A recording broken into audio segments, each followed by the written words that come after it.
Okay, good afternoon, everyone. Heading into our next phase, we kind of had talked about this with our strength staff, coaches, support staff. We were going to have a longer first phase this year to try to put on more weight, more mass, more strength, do more change of direction, do more speed work, and so we added a few more weeks, probably 3 more weeks than what we've done in the previous 6 years. Was really beneficial. Saw that. I think you guys probably saw some graphics that went around with the amount of weight, muscle mass, some of the speed numbers we had. So we had a really good first phase. And now I know the kids are excited to get into this second phase with the football part of it. That starts for us on Friday, and not having quite as many practices for a variety of reasons. We can get into that if you want to, but excited about seeing some of the new guys that have just joined our program, as well as a lot of other guys that are going to have an opportunity because of appreciation, or guys had graduated and left our program. Let's get into those practices. What are your thoughts behind limiting, and how many will you do? 10? We'll do 10. Couple things. One, off the field, I still think the industry of college athletics is a disaster. It just is. Between the lines, I think it's great. During this month of April, not our decision as coaches, not our decision at Kansas State, but the industry-wide decision because of the House settlement, because of different legality things and litigation. We got to remove a lot of kids from the program, and it sucks. I'll be honest with you. There's a lot of kids that want to be here, want to stay here, that we can't have in the program, and kids that are paying their way, kids that have put a lot of blood, sweat, and tears in this place, kids that are invested academically, and now those kids got to make a choice. And it's frustrating to me because I don't understand why the number came of 105. Why didn't we kind of slowly bring it down? And I don't even know who decided it, but as a lot of us coaches talk about it, we're not in those meetings. We're not in the rooms. The practitioners, the guys that have their boots on the ground every day, aren't in the meetings that decide some of these things. I'm sure it happens in other sports as well, but in football in particular, we've got to get our roster down to 105, and we're quite a bit higher than that. And in fairness to the young men, you don't have to have it done until the first day of competition. Well, that, how fair is that? Then it's like the NFL, and we're just going to make cuts, and kids are going to go on. If they want to go on and play, we need to have them have that opportunity to go and play. But make no mistake, I'm not in favor of this at all.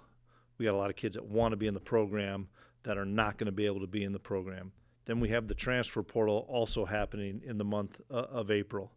And there's some positive to that with kids that maybe are not going to make your 105 that have the opportunity to go on and play somewhere. I think that's great. The negative, which you guys all know and can assume, is our best players are getting contacted every day right now. And it may be not them in particular, but it's going to be their agent saying, hey, we're looking for this position. We lost somebody in spring ball. We're looking for that position. We lost somebody in spring ball. Or we have some excess money we've got to dump. Let's go get this kid. And so this month of April is going to be craziness. And I want to make sure that we get our football stuff done, but also realize what happens if you lose a kid in spring ball. Well, now you got to make a decision on that kid. Because if he's not going to be a part of your 105, is there an injured reserve? Have you guys found that out? I don't know. Is there a practice squad? I don't know. I don't think any of those things have been talked about, or if they have, we don't know about them as coaches, but we're not in any of those meetings. And so a lot of us are in the industry are really frustrated because a lot of these decisions are made without our input. That's interesting. I thought about practice squad. I mean, women's basketball has it. Mm-hmm. I mean, they have players come in. Have any players had this discussion with you or the coaches about, am I going to make the 105? Should I get in the portal? We had a handful of those discussions before the Rate Bowl, wanting everybody that wanted to go through the Rate Bowl, go through the Rate Bowl. And some of those kids that left our program, that was one of the reasons they left. was they probably weren't going to be in the 105 or just didn't see an avenue to play in time, which is why the portal's there. And we all agree with that. A lot of them came back and kept going through the winter and the spring in hopes of a couple things. One, is this thing really going to pass on April 7th? None of us really know. We assume it is, but none of us really know. We haven't been told anything. What if it gets delayed? Well, does that make the portal open longer? All those things. So to answer your question, some kids left during the bowl prep. Now there's going to be another selection group of guys that are going to have to leave at the end of this semester. Roughly what number are you at? About 125. What are your biggest goals on the field this spring? One, let's go to the offensive side. That's probably the easiest side, is new coordinator. Also, the quarterback coach as the play caller. And so getting Coach Wells' kind of fingerprints and footprints on how he wants to do things. Would the average fan see a lot of difference? No. But for me, that's been doing this with our offense for the handful of years we have here and then previous. I think there's going to be some adjustments offensively, and but not wholesale. You won't see us all of a sudden be involved in the spread and run and shoot stuff. Having Coach Lepak and Drew Little running our offensive line, I'm excited about those two guys with that offensive line. We've got some new faces. We've got some older faces. I think there's a good mesh there. There's got great competition there.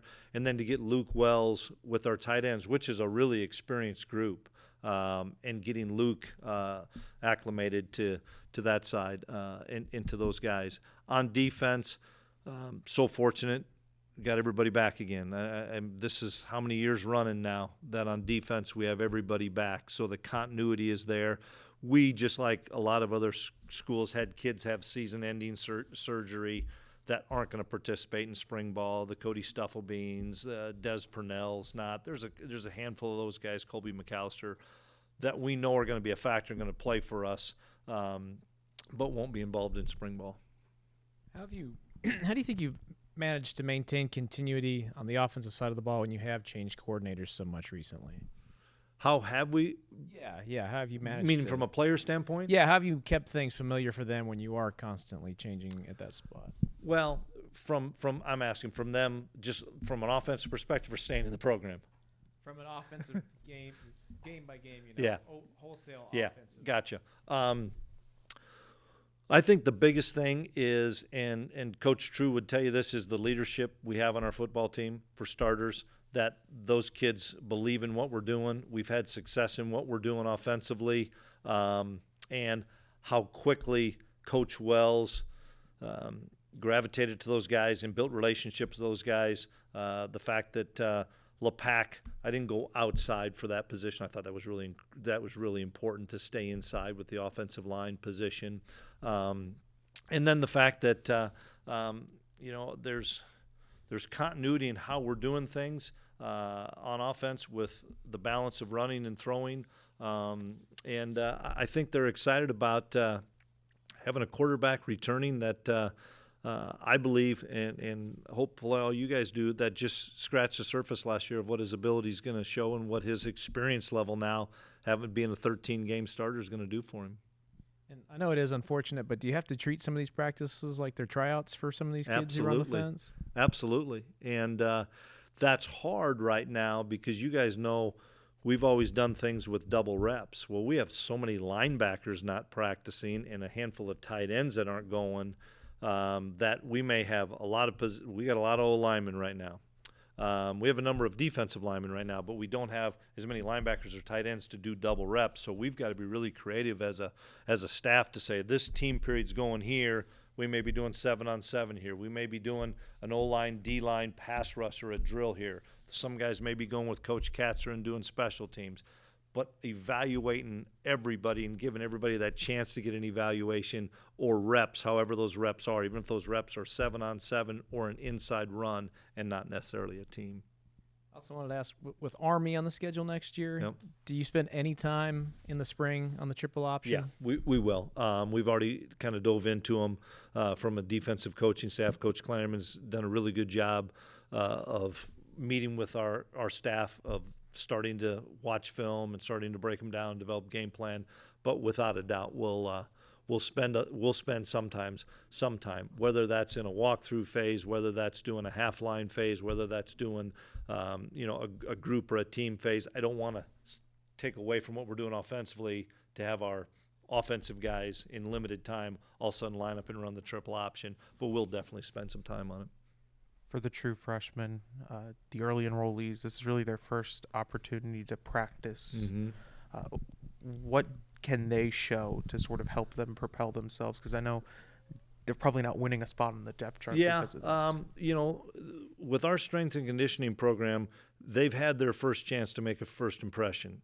And when you're with Coach True, you're not hiding. And so I think that phase is more important for them to get acclimated to how we do things in the weight room, how we do things conditioning, how they relate with the older kids, and how those older kids help those guys but hold them to that standard of what the expectation is on the field, off the field, recovery, nutrition, hydration, whatever it may be. Those kids have gotten off to a great start. Now they just go to the next phase, which you're right. There's going to be a young defensive lineman, offensive lineman that's going to go against a kid that's been here for 3 years, and they're going to get humbled a little bit, and that's just part of it. I think all of our players and all of us have been there that have played this game. When you go against somebody that's experienced and older, you're going to get humbled, but we hope you get an opportunity to learn, and that's one of the reasons why they come here, is just to get that initial thought of can I get through these spring practices and learn a little bit. And to answer your other part of the question, with our roster going down to 105, a lot of those kids are going to play. Maybe that's a special teams role, but a lot of them are going to play. And then obviously with Matt Wells, he was here with the program last year. Obviously didn't call plays, but how important is that to have an offensive coordinator who was here last year in a pretty significant role for the offense? Yeah, it was the natural fit for me to have Matt step up. I mean, everybody knows Matt's pedigree as an offensive coach, and he's a colleague and a close friend, and we had a couple of conversations when this was going on with Riles, and it was kind of a no-brainer for me. More importantly, how excited he was to have this opportunity to try to step up and even advance our offense further than we've been. And we've had some up and down moments offensively, but we've been pretty good for the last few years and won a lot of football games. But we still have more in us, and I'm excited for Matt to get that, to draw the rest of it out of us. When you reflect on hiring Coach LePack, I don't know, 4 or 5 years ago it might have been. Wow. Do you kind of go back and think, man, I'm really glad I did that with the way he's ascended through the ranks and now an important role? Yeah, and I didn't know Brian at all when we hired him as an analyst. I know that his relationship was really with Mess, and he had a great job as an offensive coordinator, but wanted to have the chance of coaching at Power 4. And so we had that conversation because he was at FCS, and I kind of shared with him my experience there, and he made a leap of faith to come here as an analyst, and then had an opportunity because of how well he did as an analyst and how well he built relationships with everybody on the team, not just certain players at his position, but everybody on the team, that maybe his natural position wasn't tight end, but we had to get him a full-time job. We had to elevate him quickly. But I also remember telling him, if something happens and Coach Riley gets an opportunity, because I think we all knew Riles was going to get an opportunity because he's one of the best, that I would consider him for the offensive line job. So when that happened and Riles left, I brought him in, pretty quickly and threw the idea out to him, and a big smile came across his face. And I knew what that was doing to the tight end room, but I also knew those tight ends knew that was his natural position, and they still could go to him, whether it's because of the relationship or whatever it may be. But no, what a great hire we had with Brian. Does anything stick out specifically with players in terms of maybe eye-popping improvement during strength and conditioning? Boy, there's been so many of them. That's the neat thing. There's been so many of them that have taken that extra step. But that was the challenge. If we were going to add and extend this time from what we had done in the previous years, we better see some market improvement in all areas, not just the amount of weight somebody can put on or muscle mass they can put on, but how much faster somebody can get, how much more lean muscle mass guys can put on with our DEXs that Troush does. That was the challenge every week with our leadership council. And let me just quickly hit on those guys. We have a leadership council. I think it's about 20 or 22 guys that Coach True and I meet with a couple times a week, early in the week and then late in the week, and talk about leadership roles, talk about how they can impact the young guys, talk about how things are going, how they need to go from an expectation and a standard of doing it the Kansas State way. And we've been doing this for a long time now with this leadership council, and this is the best collective group we have, offensive guys, defensive guys, younger guys, older guys, that all want to have a voice, that all believe in each other and all trust each other's voice. In the past, we've maybe had a couple of really dominant voices and a bunch of really quiet guys. This year we have everybody that wants to be a part of it and impact the guys.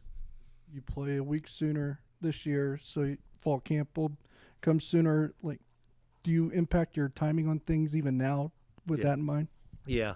And, that's another reason why we had such a longer period of strength and conditioning is just how the calendar lays with finals week. Those guys aren't going to have much time off. That's usually been one of your longer breaks. It's not anymore.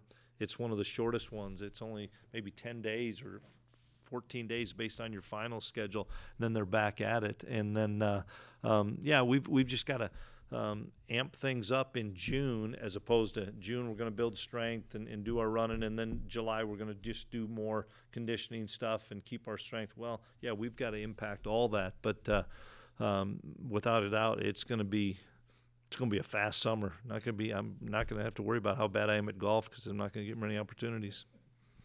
You talked about evaluating the roster and getting them down. What about the guys that are going to be coming in the fall? You haven't had a chance to evaluate them yet. Do you have to leave like a certain number, maybe a few extra spots open to account for that? Well, those kids are all a part of the 105 because they've been recruited into it, so that's not an issue there. But I think the bigger thing, Arnie, is they're probably going to have more opportunities because there's just not going to be as many people around. But without a doubt, those guys are going to get pushed really quickly in June, not necessarily from the physical standpoint. That's the encouragement right now, is you better be running, you better be lifting, you better be doing some things to get yourself prepared for college football. But the mental side of things, of us as coaches having to spend more time with those guys off the field, maybe individually, so they can get them up to speed on the playbook. The trend has kind of been for freshmen to enroll at semester and get a head start. Is that going to add some importance to that, do you think? It's still, for me, it's still a family decision on things. And I'm not going to take away a family or a young man that wants to win a state championship in basketball or wants to do something special in track or baseball. I still think that's important because I was a multi-sport guy, and I like the competition of those kids competing. For some kids, they're ready and to be done with high school, and they come in January. Other ones, if they want to stay and do something, man, you only get to be a senior in high school once. And I think every case is one you got to look at on an individual basis. Of the incoming transfer guys that have been here for a couple months now, obviously you haven't got to see them in action football-wise, but through conditioning, through meetings that have happened, have anyone kind of stepped forward leadership-wise that has impressed you? The wide receiver position, there's a handful of guys there that are older that make us a lot more mature in there from an experience standpoint, more than anything, that have played a lot of football. J.B. Bradley, Jerron Tibbs, Caleb Medford, those guys have played a lot of football. Those guys immediately have had an impact. We'll find out on the field, but through those kids are on the jugs every day, and they're doing those little things that you're excited about. Got a guy named Fitz. Thank gosh we have a guy named Fitz that's going to be somebody that we can count on.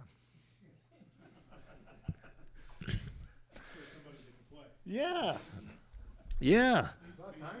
Exactly right. No, George has fit in really well with our guys as far as now. he practiced and did some things a lot longer than a lot of guys did, all the way up until the end of January before we got him here. So Fitz was really in good shape when he got here and has fit right in. And we hope he'll be a plug-and-play guy. Not you to be a plug-and-play guy. George Fitzpatrick would be the guy that would be that. Let's get off of that topic. Well, we'll do. I saw an interview you did earlier this week or last week. You talked about Dylan Edwards putting on weight. What's impressed you about his commitment over the offseason? The fact that I knew he was going to be committed to it, for starters. The unfortunate thing is Dylan got sick for about 10 days, which I know frustrated him. He'll get what he lost back, but pound for pound, he's the strongest kid. I mean, that kid is great in the weight room and pushes weight and moves it fast. Everybody knows how fast the kid is, but people don't realize how strong his lower body is, how strong his upper body is. And, he wants to be an every down guy, and he needs to be an every down guy.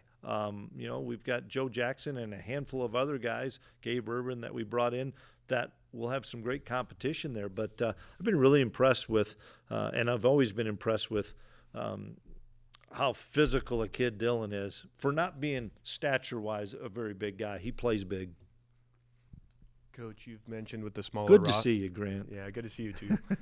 With smaller roster sizes, you mentioned guys kind of earning a spot on the special teams. Curious how the special team looks right now, and with Coach Kazar coming in as the first coordinator this year. Well, it's great because everybody gravitates to Cats in a meeting room, and the biggest reason is the guy's wise beyond his years. He's been doing this for a long time, doing it at the NFL level as long as he has. He immediately has their respect and has their attention and has the ears and eyes of everyone, and he meets with guys a lot. And so the buy-in for our special teams has always been good, and you know that, but it's even amped up and even better now. And I'm excited for Nate because Coach Katz is now in his second year. He knows our program. He knows our players. He knows me. He knows what the expectations are. He knows what Kansas State football really is now that he's in his second year. And I'm excited because we've got some really talented specialists. We've got to replace Chris Tennant, who had a phenomenal career. Luckily, we have Simon back. We've got some battles at the kicking spot. That'll be one thing that we'll look at quite a bit. We'll do more field goal.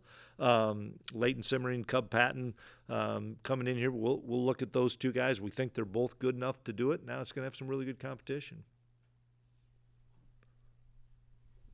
D. Scott, about time. We've gone this long without an Avery question, so I got to ask an Avery question. Okay. Over the months, what have the conversations kind of been like with him, and what have you seen from him since we saw him in the Rate Bowl? An increased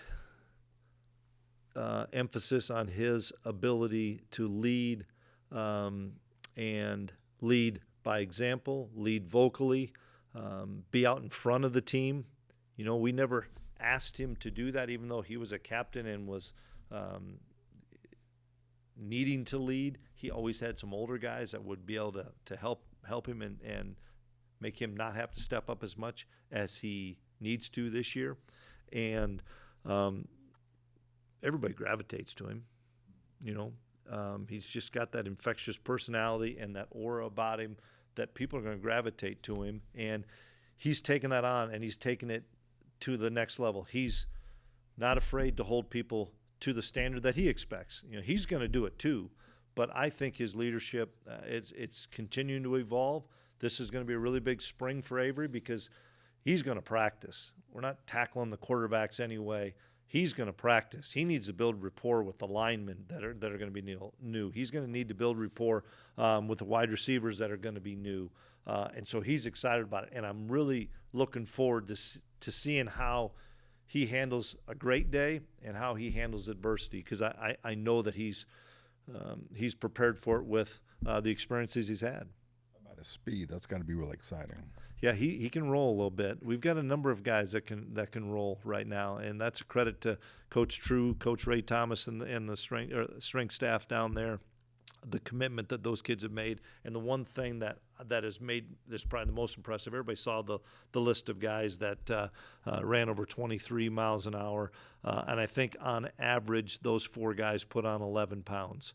each. So it takes the myth out of, well, if you put on weight, you're not going to be faster. Jacob Paris blew that myth out of the water, going from 175 to 200 and running 4.3. You know, you can put on the strength and put on the weight and get faster. And it's cool. I think some of you guys saw some of the social media things going around, but to have all those NFL kids coming back for a while to train with True, it's great to have those guys in the building. They'll be at practice, I know, these next couple of days. And for our younger kids or new kids to be able to just listen and be a sponge to those older guys or those NFL guys will be really cool.